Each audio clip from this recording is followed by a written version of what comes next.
Welcome to the latest episode of Double Feature. I'm your host Pedro, and today I'm bringing you yet another episode dedicated to the exploration of world cinema.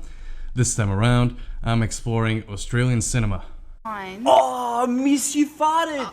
That's why I'm dressed up as a bogan Don Johnson if Miami Vice had taken place in the Gold Coast.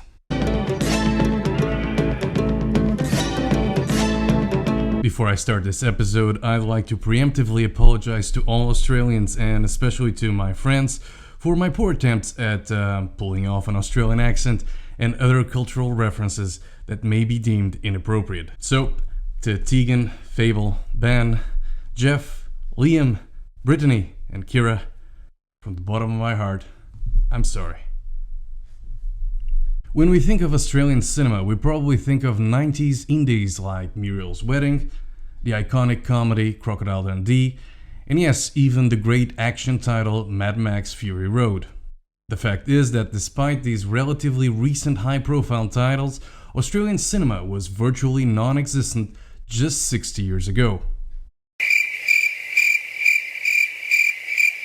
Things changed when in 1970 the Australian government established a new film classification system, which included a new tier, the R-rated movie. This allowed films with adult content to be shown to audiences aged 18 and over. The R rating provided a legal framework for filmmakers to produce content that included adult themes, explicit material, and more realistic portrayals of life. This relaxation of censorship encouraged creative freedom and artistic expression, which, along with governmental support for Australian films in both funding and promotion, created a platform that would launch iconic Australian directors such as George Miller, Fred Schapisi, and Peter Weir.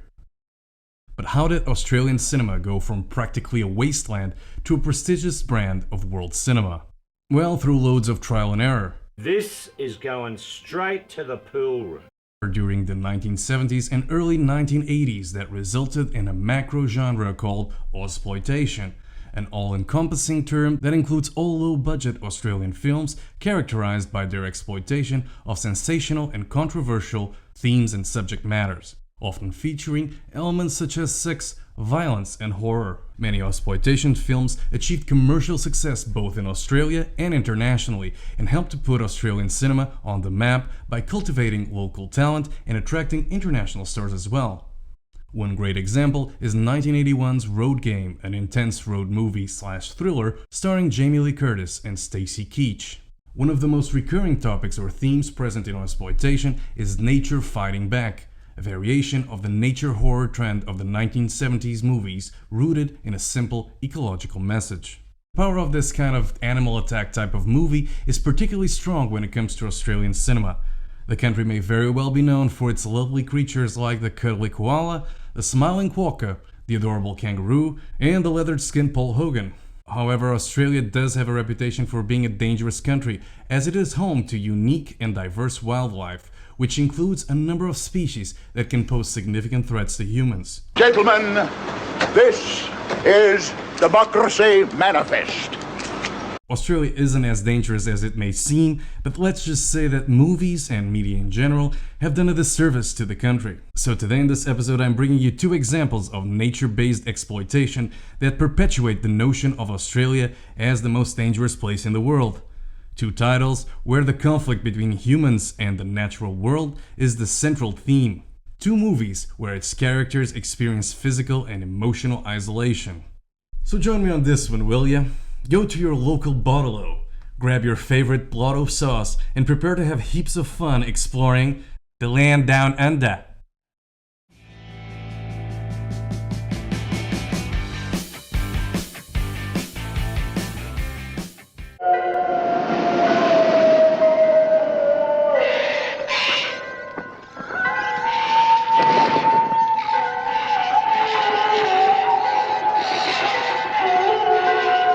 Listen to the sound of evil. It is out there, waiting.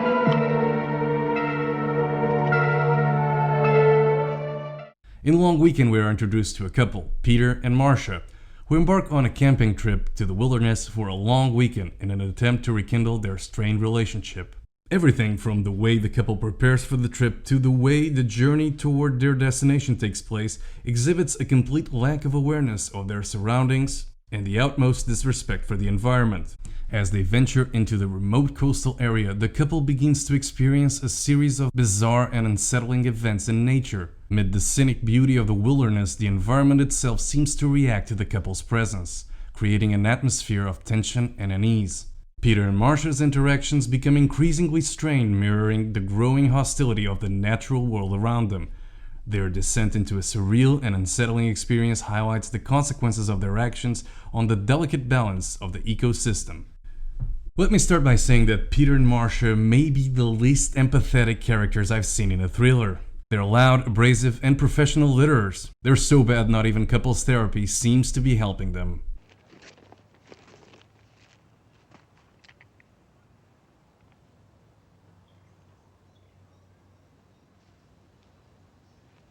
One of the many on-the-nose comments included in this title, for Long Weekend is never a subtle film. But even as the title wears its heart on its sleeve, the true strength lies in Colin Eggleston's ability to create an atmospheric and psychological tension that contributes to the overall unsettling tones of the story. The movie never lets the audience or the couple understand what's really going on and perpetuates a sense of uneasiness and tension. There is a constant notion that virtually anything and everything in this secluded environment could and would prey and attack a human if provoked, or worst, inclined to do so. The director and all the creative team members are committed to delivering a title filled with ambiguity and bleakness. Outside of the natural setting, we find our two leads, unsuspecting holidaymakers turned defendants accused of crimes against nature.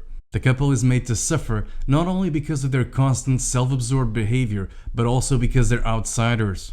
And much like the characters in distinct titles such as The Hills Have Eyes and 1971's Sam Peckinpah Exercise in Violence Straw Dogs, they are deemed disruptive and therefore unwelcomed. The controversial reveal in the second act invites audiences to do some additional reflection, as we're dealing with something completely different from what we usually find in American or European comparable titles. One could even look at Long Weekend and have a biblical interpretation of the movie. Peter and Marcia could be stand-ins for Adam and Eve. The forest near the beach they temporarily reside in is the Garden of Eden, and the pesky serpent, well, you get the gist. But this interpretation is a much too cerebral take on quite a simplistic tale of man versus nature as told by our Australian friends. A survival story in more ways than one, Long Weekend is an enjoyable, well-executed romp made on a tiny budget that is not only effective, but also shouldn't be seen by anyone planning to camp out anytime soon.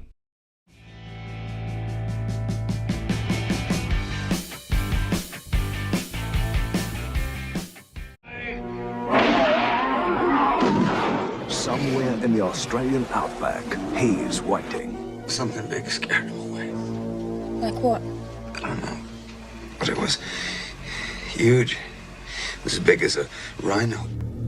Jake Cullen, the obsessed hunter, determined to stop Got to it. come to the waterhole to drink. Jake, get some help. Andy will No, he's mine. Razorback takes place in the vast, desolate Australian outback, where a series of mysterious and brutal killings terrorize the local community. Jake Cullen is babysitting his grandson when a sudden attack by a gigantic wild boar destroys his house and kills his grandson. He is deemed not guilty by local authorities on account of lack of evidence, but loses the trust of the community. American reporter Beth Winters arrives to the outback to document the hunting of Australian wildlife and uncovers the truth around the allegations that hunted animals are being used for pet food. Additional attacks take place, with a paranoid Jake Cullen, who in the meantime honed in his hunting skills, awaiting a confrontation with a wild beast. Along the way, he allies with a local wildlife expert, Sarah Cameron, who helps him navigate the dangerous terrain and uncover the secrets surrounding the monstrous boar.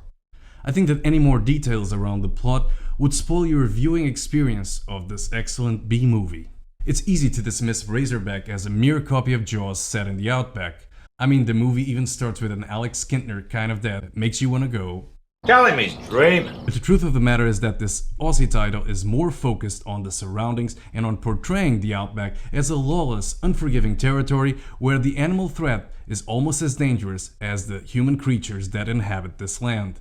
This alone places the movie in a league of its own, far beyond the minor creature titles that populated video stores in the 1980s. Razorback's secret sits with its execution. Dean Simler's cinematography is simply out of this world. His work portrays the Australian outback as a complex ecosystem. At times, it is an alien planet with some serious surrealist vibes. Then, it becomes a vast wasteland filled with pockets of civilization. And by nighttime, it turns into a hellish venue where the silence hides your worst fears. The acting on this movie is solid, with Jake Cullen being more than another Quint/Captain Ahab stock character. He actually has skin in the game. Gregory Harrison slowly grows into his hero's role through the second and third acts, and most of the American characters are used for comedic purposes and the butt of all jokes. And the locals, well, they're used by the director and the writer to poke fun at Australian culture. But the real star of the show is the Razorback itself. Taking a page from Spielberg's book, director Russell Mulcahy adopts a less is more position, with only a few glimpses of the boar shown. But when it comes to the big reveal and close-ups, it becomes obvious that the animatronics are nothing short of excellent. The creature itself is menacing enough, and even when we can only observe the occasional silhouette, allowing us to size up the beast, the occasional extreme close-ups show us how menacing and scary it really is. It can be argued that much like Jaws, there is a pro-nature/anti-capitalist subtext in Razorback, with the creature targeting the shady pet pack site, a pet food factory, throughout most of the movie. My take on this: the intricate machinery and isolated location made for an interesting site for a final confrontation. Nothing more, nothing less. But not all about Razorback is spectacular. Some of the direct interactions between man and beast tend to be somewhat underwhelming, even when they have some effective, suspenseful bits. They kinda deflate the whole image nursed throughout the movie. One that portrays the outback as a desolated war zone between civilization and the environment, where neither the likes of Rambo or Steve Guttenberg could survive. Let Australia kill him. The script is solid and cohesive, with the screenwriter Everett DeRoche revisiting the nature versus man motif of his previous effort and the subject of the first part of this episode, Long Weekend. Now, I need to remind you, this is a movie that runs on charm and can only be enjoyed by someone who has opened their heart to the joy and wackiness of Ozploitation.